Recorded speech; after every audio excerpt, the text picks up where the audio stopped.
إياك نعبد وإياك نستعين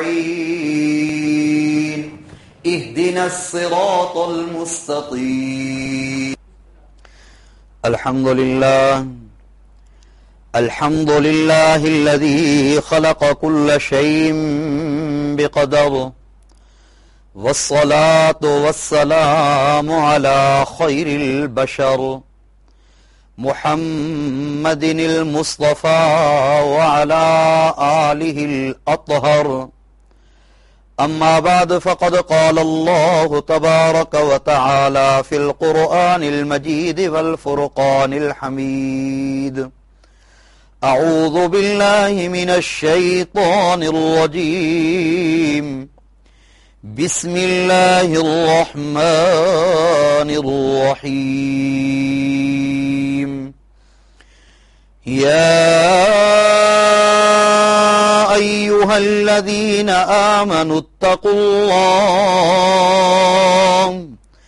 اتقوا الله وقولوا قولا سديدا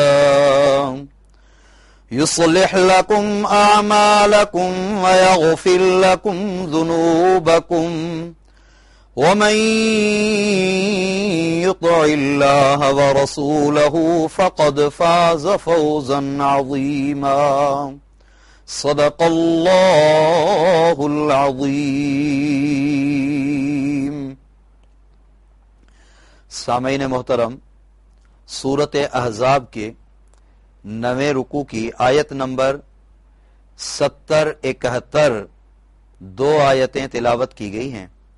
اللہ تبارک و تعالی نے اپنے کلام مقدس قرآن مجید، فرقان حمید، عروہ وثقا، حبل متین، ذکر حکیم، سراپا رحمت و شفا کے اندر ایمان والوں کی اصلاح کے لیے بطور نصیحت، بطور تعلیم، بطور ہدایت کے انتہائی قربت کے انداز اور محبت کے انداز میں خطاب فرمایا، یا ایھا الذین آمنو۔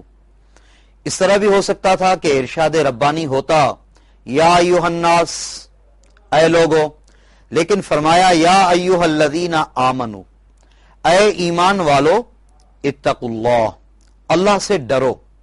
قرآن کریم کے اندر اس طرح کا امر گاہے بگاہے کیا گیا ہے۔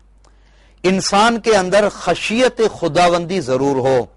جس دل کے اندر اللہ کا خوف نہیں، اس دل کے اندر انسانی اوصاف نہیں بلکہ درندگی والے اوصاف ہوتے ہیں۔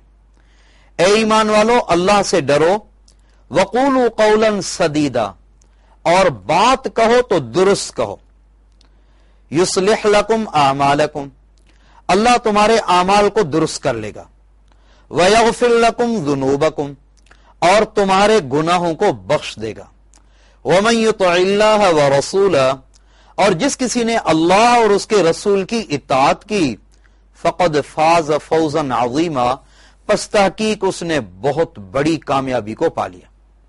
دنیا کے اندر اگر دیکھا جائے، ہر آدمی کامیابی کی طرف دوڑ رہا ہے، کامیابی کا متلاشی ہے۔ اللہ تبارک و تعالی نے سورۃ احزاب کے 9ویں رکوع کی آیت نمبر 71 کے اندر فرمایا، اے ایمان والو، اللہ تبارک و تعالی کی طرف سے کامیابی کی نوید ان لوگوں کے لیے ہے جو اللہ اور اس کے رسول کی اطاعت کرتے ہیں۔ اس سے پہلے یہ حکم ہے وقولوا قولا سدیدا، سب سے پہلے تو اتقوا اللہ، اور اس موضوع پر متعدد مرتبہ گفتگو ہوئی ہے۔ اللہ تبارک و تعالی نے اس مقام پر سب سے پہلے تو اپنی خشیت کا حکم فرمایا، اللہ سے ڈرو، اللہ کا اپنے دل میں خوف پیدا کرو۔ کیا ہو گیا ہمیں؟ کیوں نہیں ہماری آنکھیں نم ہوتی اور ہمارے دل نرم ہوتے؟ باری تعالیٰ نے فرمایا کہ مومن تو وہ ہیں اذا ذکر اللہ وجلت قلوبہم، جب اللہ کا ذکر ان کے آگے کیا جاتا ہے تو ان کی دلیں ہل جاتی ہیں، اور اگر اللہ تبارک و تعالیٰ کی یاد ان کے سامنے اس کا تذکرہ کیا جائے تو وہ کھل اٹھتے ہیں اور خوش ہوتے ہیں۔ لیکن اللہ تبارک و تعالیٰ کے دل میں ان کا روب اور تاب ایسا ہوتا ہے کہ وہ ان کی آنکھوں سے آنسو جاری ہو جاتے ہیں۔ اس مقام پہ فرمایا یا ایھا الذین آمنو، اے ایمان والو، اتقوا اللہ، اللہ سے ڈرو، وقولوا قولا سدیدا، اور بات کہو تو درست بات کہو۔ یہ ایک ایسا ٹاکنگ پوائنٹ ہے کہ اس پر بات ہو سکتی ہے کہ انسان درست بات کہے، وہ دینی ہو یا دنوی ہو، کیونکہ اللہ کے رسول صلی اللہ علیہ وسلم کا ارشاد گرامی ہے کہ جس شخص نے میری طرف غلط بات منسوب کی، من کذب علی متعمدا، جس نے کسی بات کو میری طرف غلط منسوب کیا، اس کو چاہیے کہ اس کا ٹھکانہ جہنم ہوگا اور اپنا ٹھکانہ جہنم میں بنا لے۔ من کذب علی متعمدا، جس شخص نے جان بوجھ کر میری طرف غلط بات منسوب کی، اس کا ٹھکانہ جہنم ہے۔ اب دین کے معاملے کے اندر عموماً ہم بے احتیاطی برتتے ہیں، خاص طور پر دین کے مسئلے کے اندر ہر آدمی جس کو بھی جہاں سے بولنے کا موقع مل جاتا ہے وہ بولتا ہے، اور معلومات کچھ نہیں ہوتی۔ لیکن کیا ہے کہ اس معاملے کے اندر اگر آپ بات کر کے دیکھیں، ہر ایک کہتا ہے ہمیں سب پتہ ہے۔ اللہ تبارک و تعالیٰ نے قرآن کریم کے اندر فرمایا کہ قولوا قولا سدیدا، درست بات کہو، لوگوں کا خوف نہ کرو، اور یہ نہیں کہ دنیا کی لالچ میں آ کر دین کے معاملے میں لوگوں کو ایسی بات کہو کہ جس میں لوگوں کی دنیا اور آخرت دونوں تباہ ہو جائے۔ اس وقت ہم دیکھتے ہیں کہ آپ صلی اللہ علیہ وسلم کے وہ ارشادات جو آپ نے فرمائے وہ تقریباً 100% صحیح ثابت ہو رہے ہیں۔ آپ نے فرمایا لوگ حدیثیں بیان کریں گے، دین کی باتیں بیان کریں گے، لیکن ان کا اصل کچھ نہیں ہوگا۔ اگر ان سے پوچھا جائے کہ یہ بات کہاں ہے تو وہ نہیں بتا سکتے کہ وہ بات کہاں ہے۔ ہمارے لیے دین اللہ کا قرآن ہے، ہمارے لیے حجت اللہ کا کلام ہے۔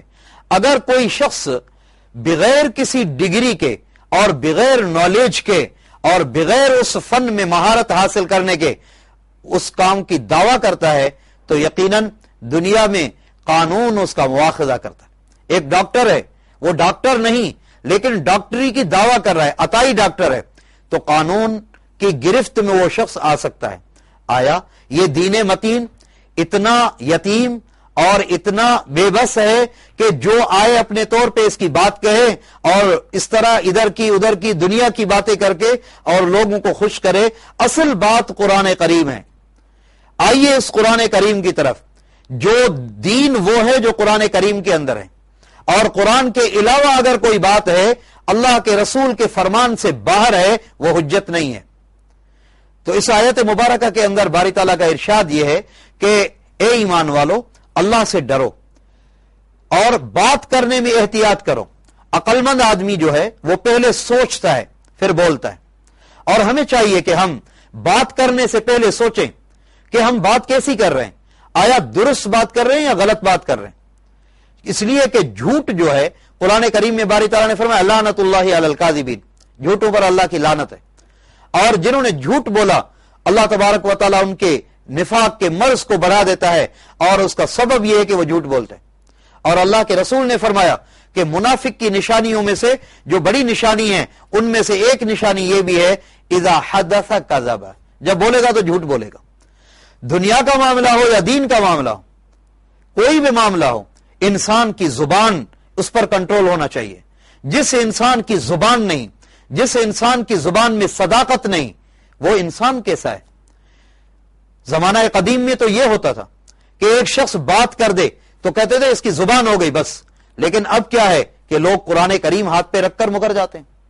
ہم مسلمان ہیں، ہم اسلام کی دعویٰ کرتے ہیں، اور دن میں ہم کتنی مرتبہ جھوٹ بولتے ہیں، ہم کتنی مرتبہ غلط بیانی کرتے ہیں، کتنی مرتبہ لوگوں کو دھوکہ دیتے ہیں۔ لیکن میرے بھائیوں، قرآن کریم ہمارے اس مرض کا علاج کر رہا ہے، قرآن کریم ہماری اصلاح کر رہا ہے۔ باری تعالیٰ ہمیں اس بات میں نصیحت فرما رہے ہیں وقولوا قولا سدیدا، درست بات کہو، اور یہ نہیں کہ آپ ایک بات کر دیں اور کچھ دیر کے بعد آپ کو معذرت کرنی پڑ جائے۔ آپ اس طرح کی بات نہ کریں کہ پھر آپ کو وہ الفاظ اپنے واپس لینے پڑ جائیں۔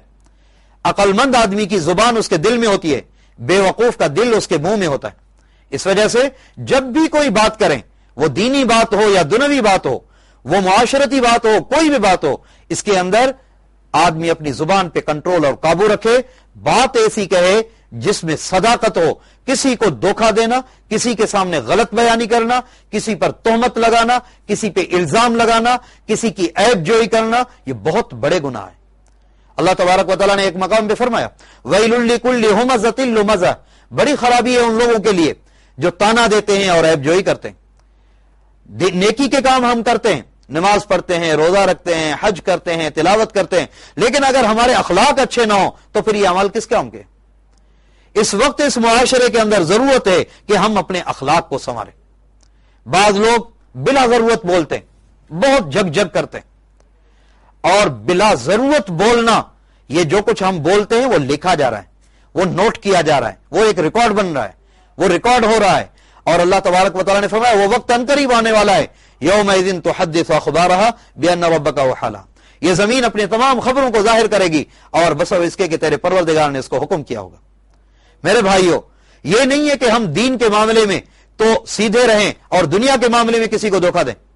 اللہ تبارک و تعالیٰ کے رسول نے فرمایا جس نے کسی کو دھوکہ دیا وہ ہم میں سے نہیں ہے۔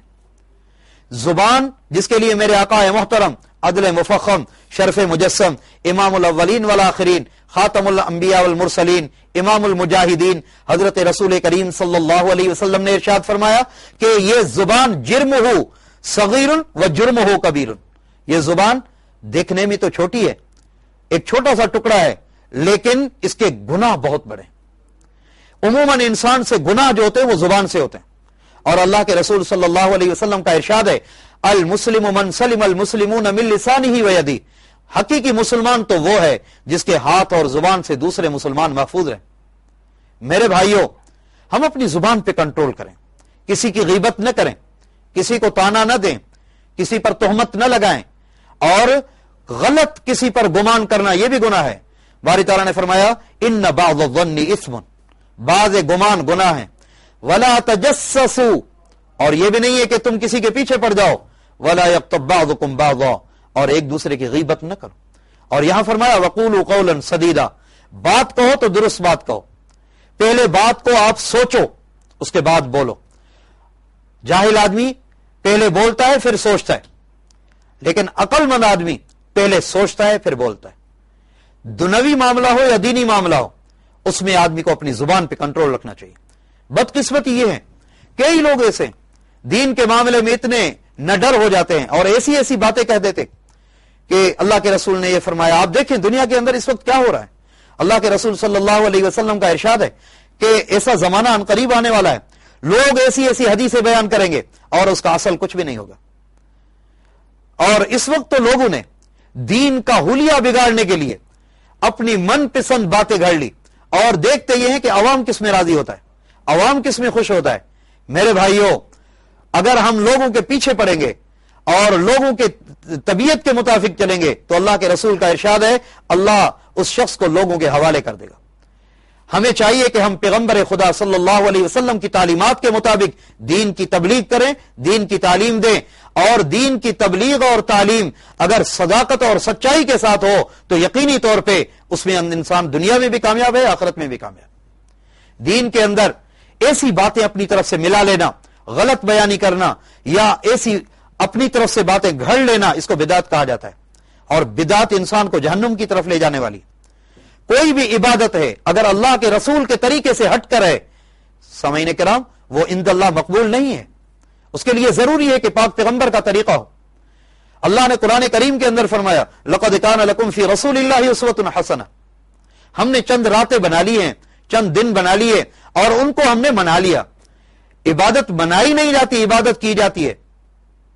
یہ نہیں ہے کہ چند دن ہیں عبادت کے، مومن کے اوپر تو 5 وقت دن میں 24 گھنٹوں کے اندر نماز فرض ہے، اس کی ادائیگی کرنا ضروری ہے، اور مومن تو ایک پابند ہے اور اس کو پابندی کے مطابق زندگی گزارنی ہے۔ حاضرین اکرام، وقفے کے بعد پھر اس بات کو جاری رکھتے ہیں۔ إياك نعبد وإياك نستعين اهدنا الصراط المستقيم۔ ناظرین کرام، گفتگو کو آغاز شروع کرتے ہیں۔ پہلے ایک صاحب سے بات کرتے ہیں جو ہمارا سامع ہے، جو ٹیلی فون لائن پہ موجود ہے، اس کے بعد پھر بات کو شروع کرتے ہیں۔ دیکھتے ہیں کہ لائن پہ کون ہے۔ السلام علیکم ورحمۃ اللہ وبرکاتہ۔ وعلیکم السلام۔